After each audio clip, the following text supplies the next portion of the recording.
How's it going, everybody? So, today we're going to talk about pitching.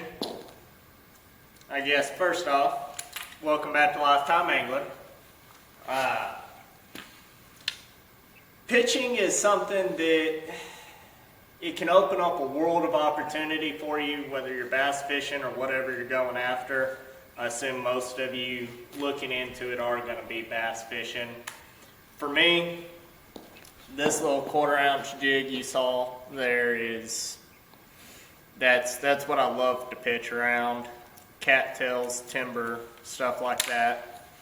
But we're going to get into it. I'm going to go over the basics of how to do it, kind of show you a few different things, and then I'm going to give you some tips on taking it from being able to do it to being able to do it well. So let's go ahead, let's get into it. Okay guys, so the first thing, if you're going to set up and you're going to pitch, you need to know how to change your spool tension, which is that right there. Back it off, your lure's going to drop faster. If you tighten it down, your lure drops slower or not at all. As you back it off, you'll see that spool starts to wind down there. With pitching, you want a fairly loose spool. So y'all can see that lure dropping there. That's just about where I normally have it for a cast. I'll back it off a little bit more. I can really feel that spool wanting to gain momentum as it goes, which is what you want for this. This isn't a cast where you're going to have a lot of momentum behind you. But after you got that set up, the next deal, and for me, I bring my lure down to about the reel of the rod. I'm going to open the spool, hold it with my thumb. Very important, you're going to hold in your offhand your lure. Be aware of where your hook is and don't get yourself hooked. I actually hold up at the eye and just kind of cradle it. Now, we're going to bring our rod tip down and the lure down to our hip.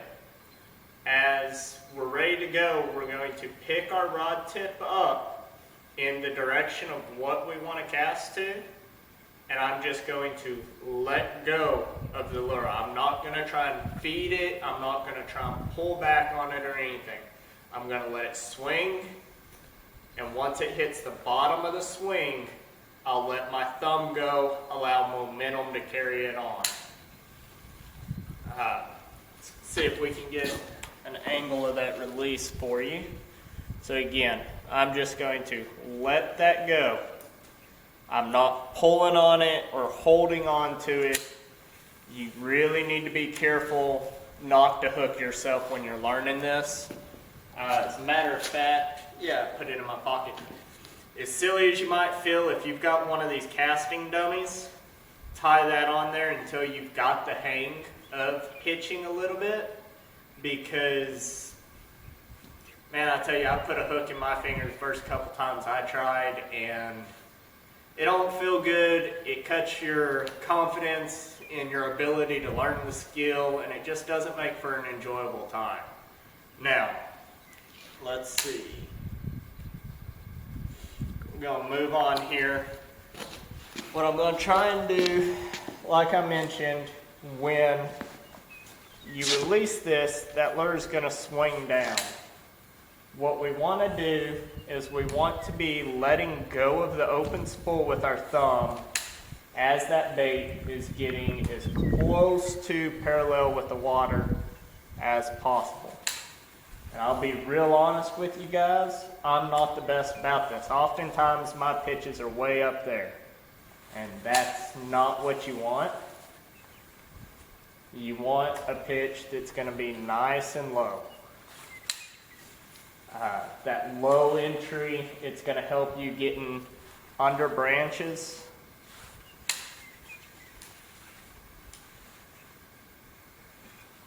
But there you go, a nice low entry. And honestly, guys, this isn't pitching far, anything like this. And a lot of times I'll just do this and just focus on where I'm letting my thumb go at.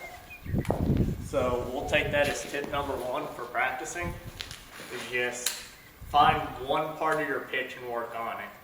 If you're trying to think about your release, your timing with your other hand, flipping the rod tip up with enough force to get it to your target, or soft enough that you're not ripping things out of your hand, it's going to make it more difficult. Find one thing, practice it 100 times just like anything else in life, and then move on to the other deal.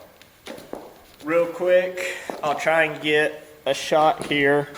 This is going to be terrible, but try and show you what I'm doing with this hand. As it hits the bottom is when I come off, and then as it gets right to the water, I'm going to come right back onto it while it hits the water, and then I'll come back off and actually let it sink down, guys. But that is how you're going to pitch. Practice, practice, practice, and I guess we'll go ahead and move on to the next little section of this video, and that's going to be some tips on how to practice it and get the most out of it.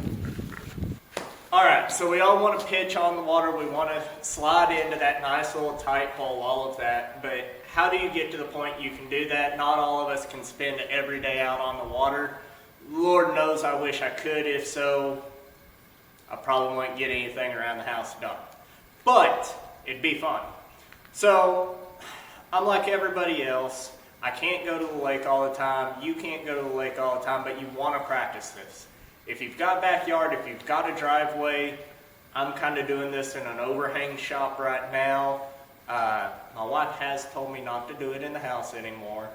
But any sort of space, you can start to work on this so long as you got enough room to kind of swing that rod, and I don't know, I'd say 10 to 15 feet to start off with. As you get better, you probably want a little more room for distance.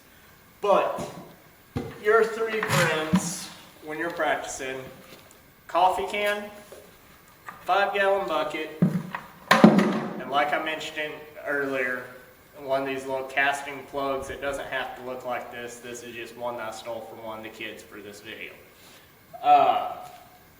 What you want to do is go out, set your targets up, lay them on their side, and grab your pole and just start trying.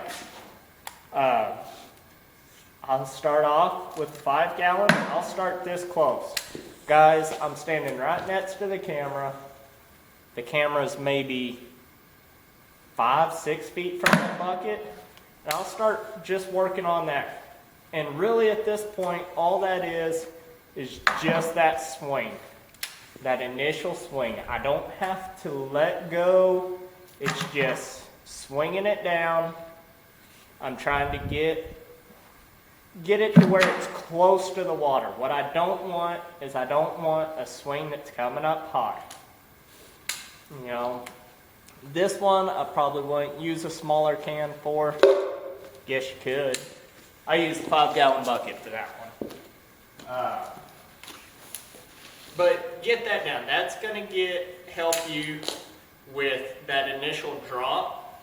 And what you're going to have to pay attention to there is how high and how fast you raise that rod tip. You really have to let that lure start before you lift that tip. And in the beginning, if you just sit here and hold this spool and just do this all day, that is perfectly fine. As a matter of fact, there's places, y'all, that, believe it or not, this is pretty much what my flips are. I go from the kayak into a little hole that's a foot or two deep, right back up and out. Honestly, flipping would be a little better there, but that's a different subject for a different day. Net still. So you feel good there. You actually want to flip. Take your buckets, set them up, push them away from you, and flip. Try to hit into it. All right, guys. so that's a quick rundown on how to flip and some tips on things you can do to practice to make your flipping better or improve on it.